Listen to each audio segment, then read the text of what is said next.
Okay, so timing belt was prepared. It's got all the marks on, so all the all the the stamps around with the paint, so we know where they go exactly.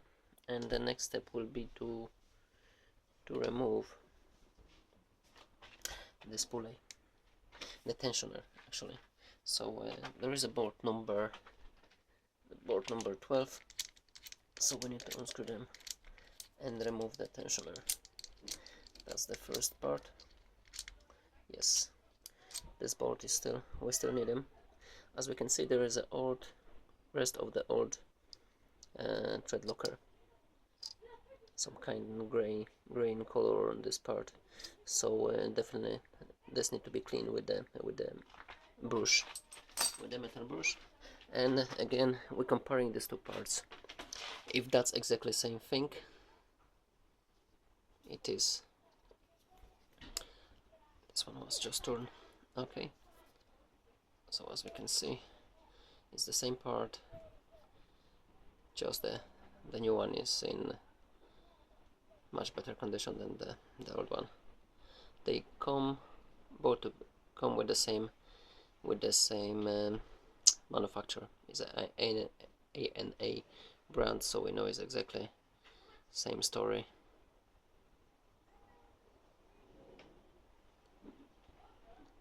So we know the job will be done properly with the new one. Okay, so the timing belt is ready as well. When we install the timing belt, the important part is to give in the correct direction. When you're looking from the top, you can read what is on the belt, so it should be in this direction, not opposite side when everything is upside down. Okay, so that's the direction to go for a belt. And there's also important how old the belt is. So if you can buy the part from some other place, just make sure you check the manufacturer, as the rubber losing the quality over the years. It's important to know how many years is already on the belt. Okay, so we're starting with the belt.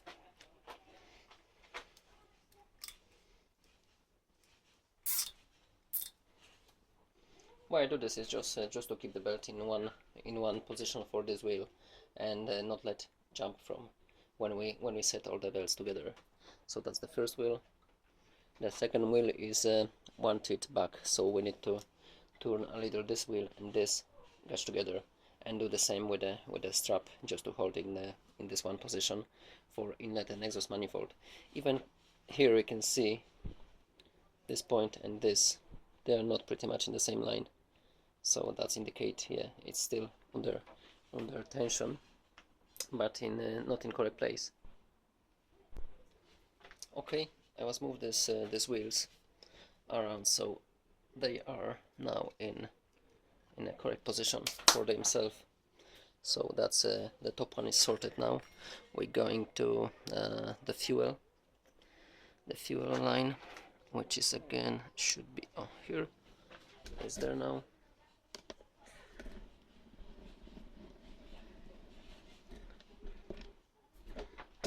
That's the one. From here we'll go this way, and again it's not in the correct place yet. It's not yet, and we still got the tensioner which is not fitted yet.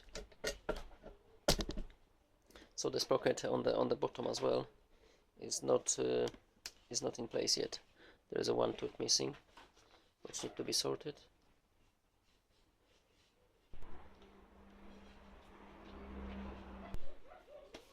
Okay, as we can see now, the marks are in a correct place, so it looks like timing belt is on the bottom sprocket is in a correct place as well. So the next step will be to screw the tensioner in place. A little thread locker.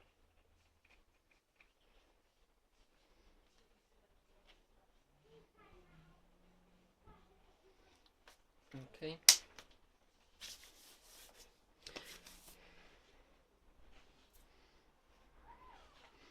And the tensioner is ready to be fitted. It's not give the correct tension on this step, because that's not the is not ready for this yet. That's the point for tensioner.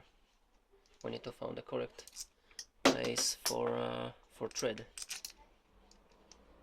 It need to go in correct direction. Wait, I believe is what we do now.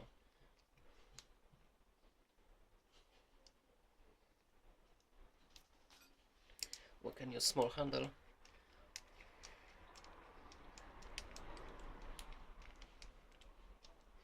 Okay, it's here now, but now it's still got no tension as this element is over here.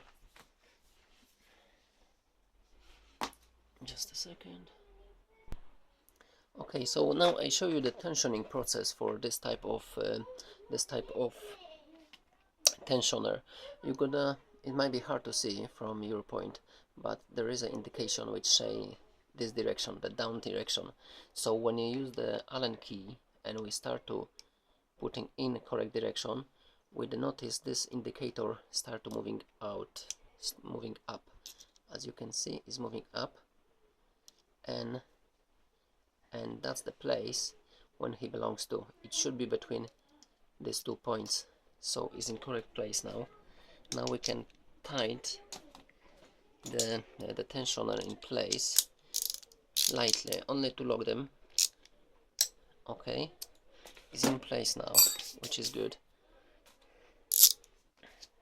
But in the same time, when we tighten him, we need to hold this handle and not let them move.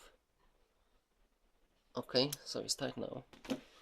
So that's the process of tensioning, and the next step will be, I'm show you first how they looks like. Okay, so as we can see, the marks on the belt, they are correct with the marks on the wheel. The same on the second one, the same direction, and then the fuel pump, exactly same story, and the sprocket on the bottom is exactly same in the correct place. And the tensioner is between these 2 lines, so it's in proper tension. And that's the indicator which I'm talking about. You see, this indicator show you you're supposed to tight bottom from top to bottom to tension the indicator, just to indicate let going up. As we remember, the tensioning for this type is 25. It's let's back to diagram. That's the one. So it's 1925 Newton meters, and that's all what we need from this tensioner. Okay, so we use for this one, as I said before, is number 12 mm socket, so it's not high, and the tensioning is between 20-25 Newton meters. So, but you need to remember one thing: in the same time like you tension, you need to hold the Allen key in place. That's 20, and that will be 25. That's 25, and that's it. What we can do. So it's tight already, but it's not the finish. It's not the end of the story now.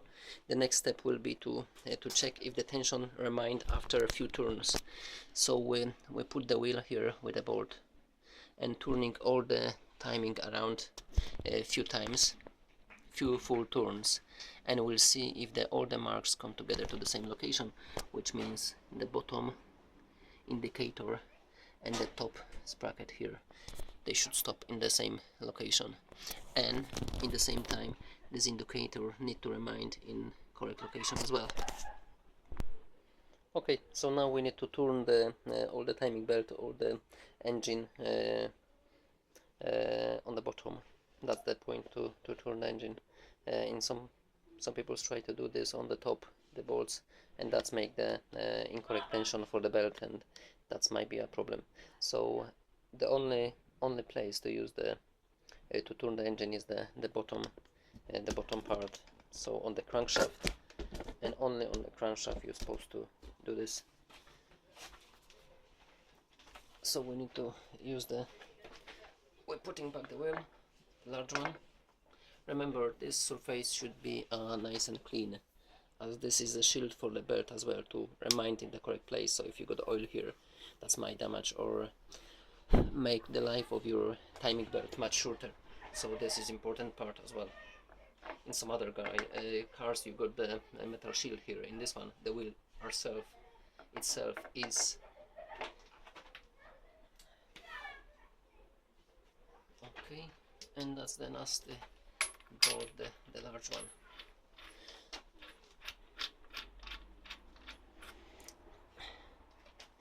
Okay, we don't need to screw them in correct amount, just use the spanner 22 or socket 22 and tool the engine a few times around, which should be the easy story at the moment.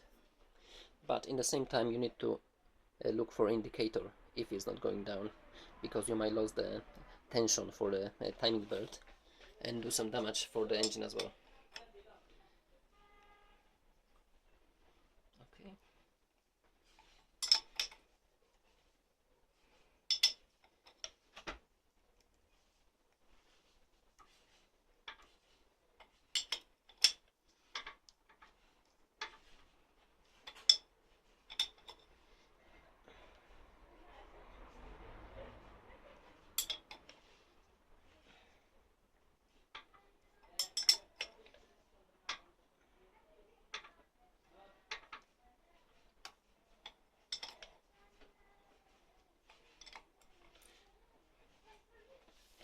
When you're turning the